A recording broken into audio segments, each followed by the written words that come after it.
Olá, pessoal. Você já me conhece, sou o professor Rodrigo Lopes Martins, do projeto Ciência na Rede. Você já conhece o meu Instagram, rodrigomartins.phd, e já conhece o meu canal do YouTube, né, professor Dr. Rodrigo Lopes Martins. Então, agora nós estamos iniciando um novo projeto, um projeto científico, um projeto que eu chamei de cronologia de pesquisa.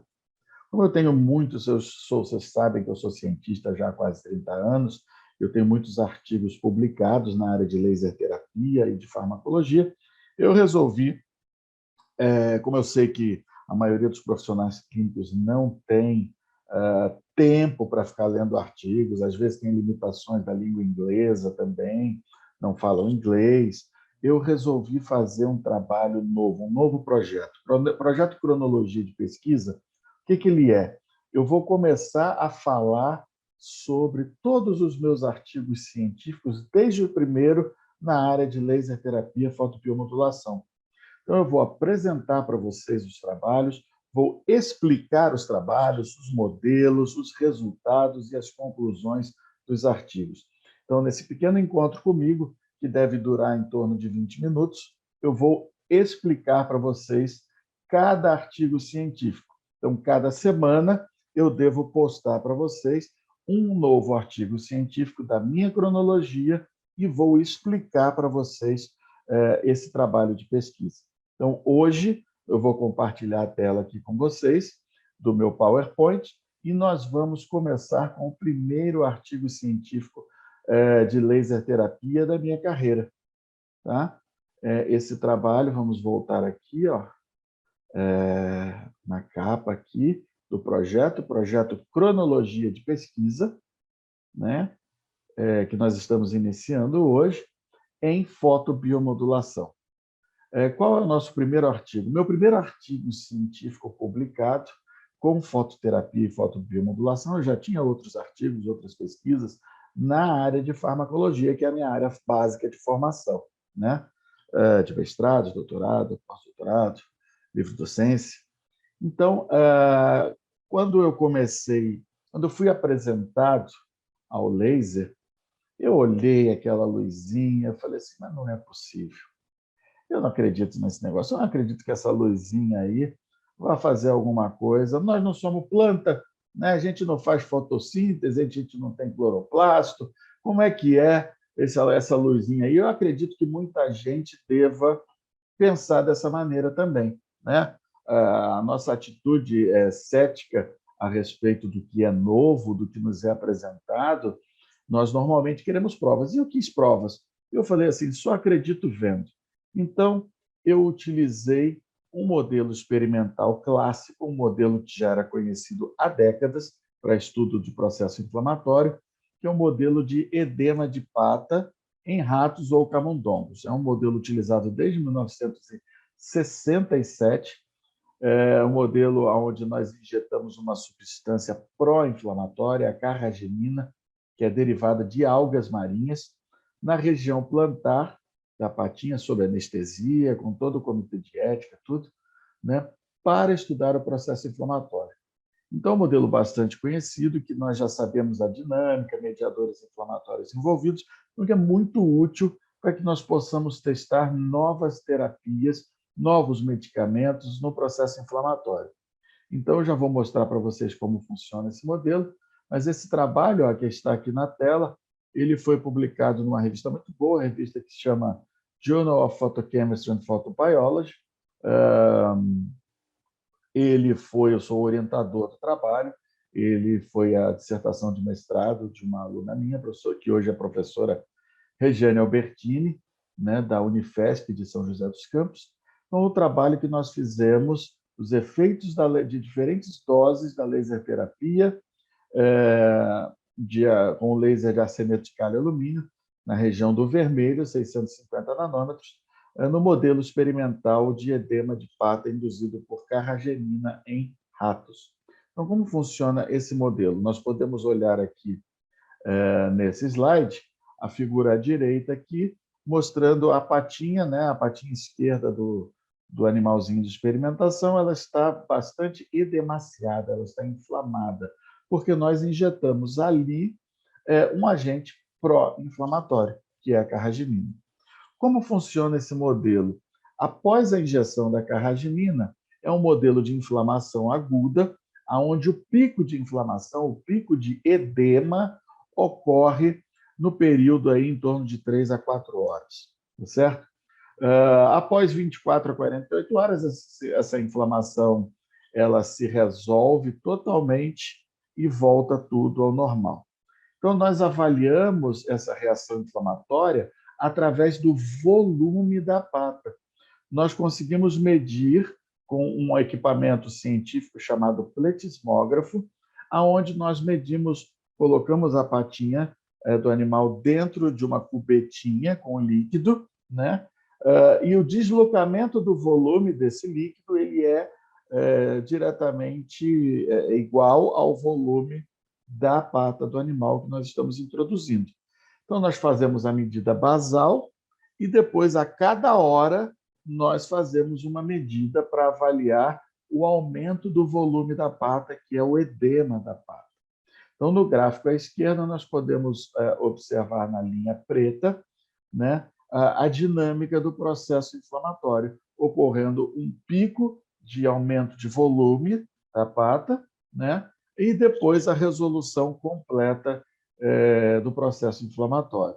Então, nós utilizamos esse modelo para verificar, foi o primeiro experimento que eu estava fazendo, para realmente verificar se a laser terapia ia produzir algum efeito no processo inflamatório, né? Qual não foi, vocês já podem imaginar, qual não foi a minha surpresa quando eu me deparei com um resultado como esse.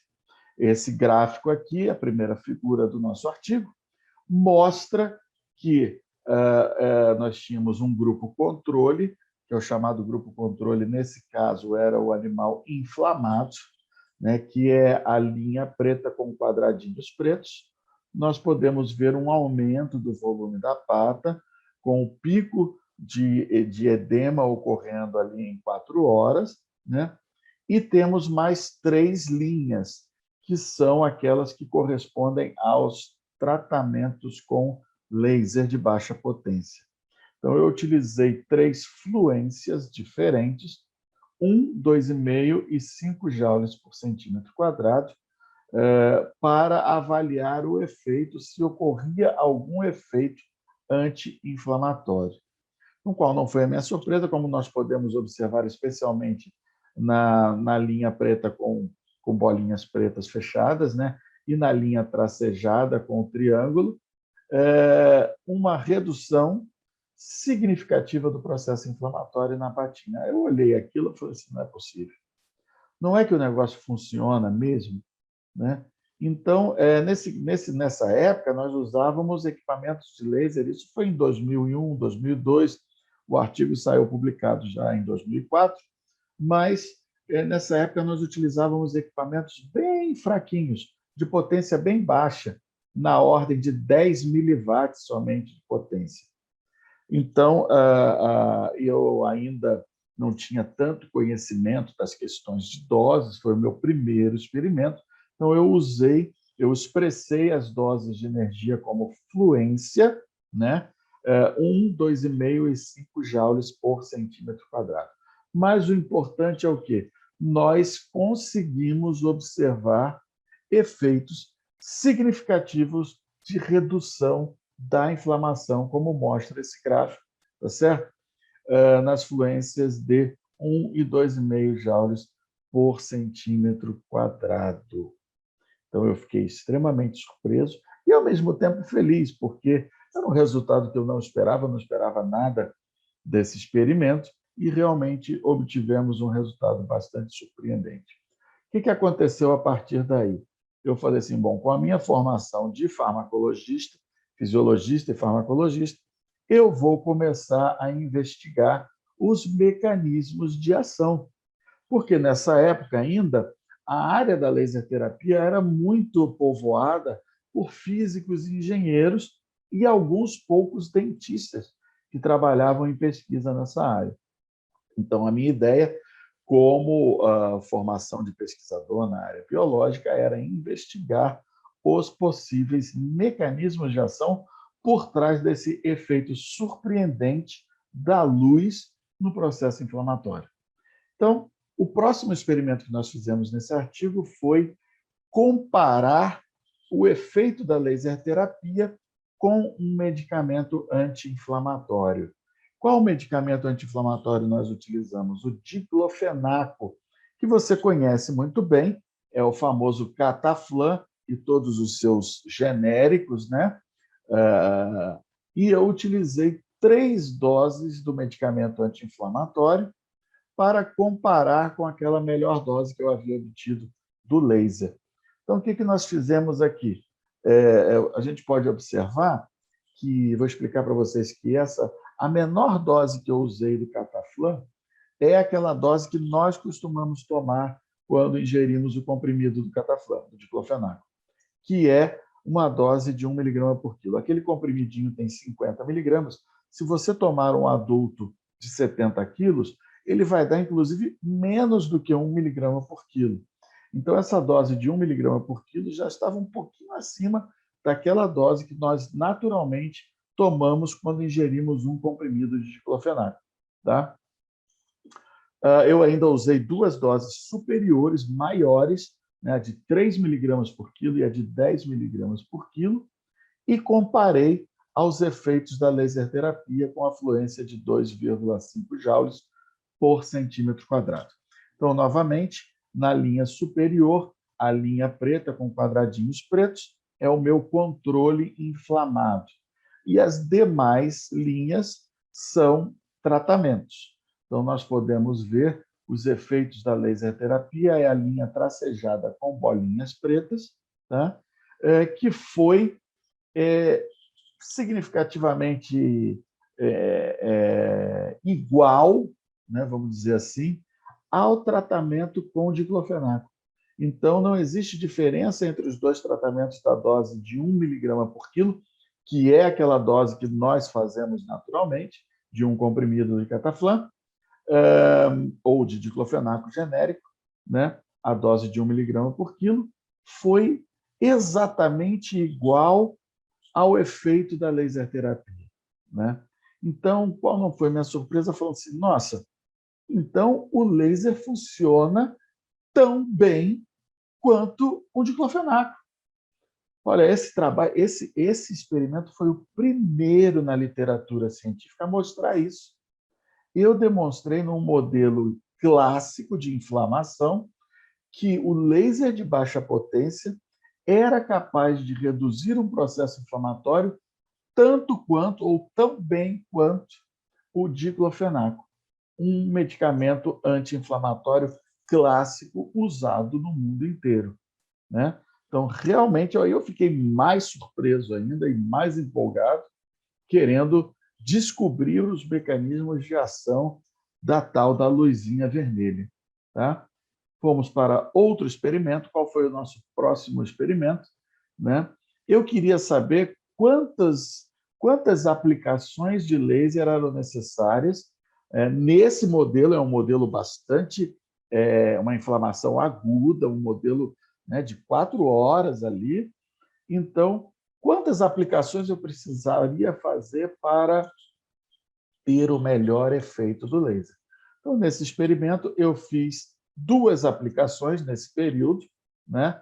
E aí eu testei, vou aplicar 1 e 2 horas após a injeção da carragenina, vou aplicar 10 minutos e 1 hora após a injeção da carragenina, vou aplicar 2 e 3 horas após, e aí nós observamos que nesse experimento, quando eu apliquei 10 minutos e 1 hora após, eu tive o melhor efeito anti-inflamatório, né?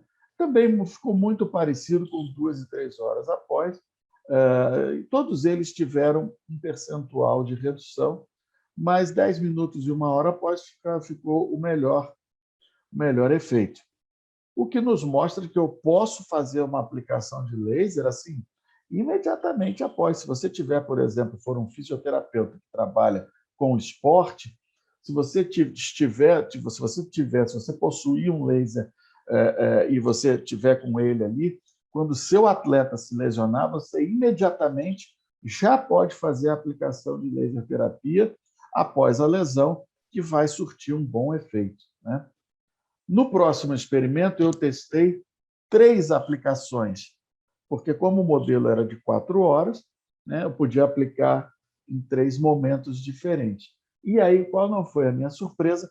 Que o efeito foi ainda melhor. Podemos observar nesse gráfico que a linha preta com triângulos pretos foi quando eu apliquei a laser terapia 1, 2 e 3 horas após o início do processo inflamatório. Então, uma inibição bastante significativa da inflamação. O nosso grupo controle está aí como os quadradinhos pretos, né? E aí nós evoluímos e continuamos o nosso estudo, agora já partindo por uma ideia de começar a investigar um possível mecanismo de ação. Nessa época se falava muito que os efeitos da laser terapia poderiam ter um componente sistêmico, não simplesmente da luz, mas que essa luz poderia fazer um efeito local, mas também poderia liberar substâncias, induzir a liberação de substâncias endógenas no nosso corpo que contribuíssem para o processo anti-inflamatório. Então, o que nós fizemos? Nesse modelo experimental agora, utilizando o mesmo modelo de edema de pata, nós realizamos a extração da glândula adrenal dos animais. O que é a glândula adrenal, também chamada de suprarrenal? O que ela produz? Ela produz cortisol, né? Vocês já ouviram falar do cortisol, um importante anti-inflamatório endógeno, produzido e liberado pela glândula suprarrenal ou adrenal. Qual não foi nossa surpresa nesse experimento, né? Esse trabalho foi repleto de surpresas, mas, novamente, nós fizemos a irradiação com a laser terapia, obtivemos uma inibição do processo inflamatório, que nós podemos ver aqui, ó, a linha tracejada com triângulos pretos, é o efeito de inibitório do laser. Então, mais uma vez, o laser inibiu o processo inflamatório, mas o que aconteceu? Quando nós fizemos a retirada da glândula adrenal, nós tivemos uma diminuição do efeito anti-inflamatório do laser, que é a linha preta com bolinhas pretas, né? Então, nós podemos ver que ainda existia um efeito anti-inflamatório, provavelmente devido à irradiação local, mas esse efeito foi menor, né? O que nos indicava que realmente existe a possibilidade de um componente anti-inflamatório sistêmico. Pode ser que, quando você faça a irradiação com laser, você esteja induzindo uma liberação de cortisol endógeno. Então, aquele eixo hipófise-hipotálamo-adrenal, que culmina com a liberação do cortisol endógeno, pode estar sendo afetado quando você faz o tratamento com laser. Isso é muito interessante. Em 2004, nós ainda não fazíamos, por exemplo, a técnica de ILIB, de irradiação sistêmica, irradiação do sangue circulante, que, notadamente, produz um efeito sistêmico no nosso corpo, né? Então, isso pode vir a ser uma hipótese também de um mecanismo de ação sistêmico para a laser terapia. Tá certo? Muito bem. Então, quais foram as conclusões desse primeiro artigo da minha cronologia de pesquisa com o laser? Então, o que eu coloco aqui? Vamos aqui mostrar, né? Nossos resultados demonstram que a resposta inflamatória pode ser normalizada ou reduzida pelo efeito fotoquímico da irradiação com laser. E a irradiação com laser ela foi tão efetiva quanto um anti-inflamatório clássico, que é o diclofenaco, que nós conhecemos o protótipo da classe, o Cataflam, mas hoje nós temos vários medicamentos para o diclofenaco, inclusive os genéricos, né? E que o laser foi tão efetivo quanto o diclofenaco para inibir o processo inflamatório. Fantástico, né? Além disso, ocorreu uma inibição do efeito do laser, uma inibição parcial do efeito anti-inflamatório do laser, quando nós retiramos a glândula adrenal do animal, mostrando, então, ou suportando a hipótese de que os efeitos do laser podem, ao menos em parte, ser mediados por uma liberação de substâncias anti-inflamatórias endógenas do próprio corpo, o que é extremamente interessante. Tal efeito ele pode, então, estar sendo induzido pelo eixo hipófise-hipotálamo-adrenal e consequente liberação de cortisol endógeno. Então, resultados extremamente interessantes para quem não acreditava na laser terapia. Foi o meu primeiro artigo de pesquisa com laser terapia no processo inflamatório. Então, esses foram os nossos resultados. Eu espero que você tenha entendido, que você tenha gostado desse nosso novo projeto de cronologia de pesquisa, e nós vamos, então, dar andamento com novos artigos semanalmente, ok? Fique com a gente, acompanhe os artigos. Se você não tem tempo de ler artigos científicos, acompanhe o meu canal e tem aqui os artigos explicados e comentados pelo próprio autor, ok? Um grande abraço e fique comigo.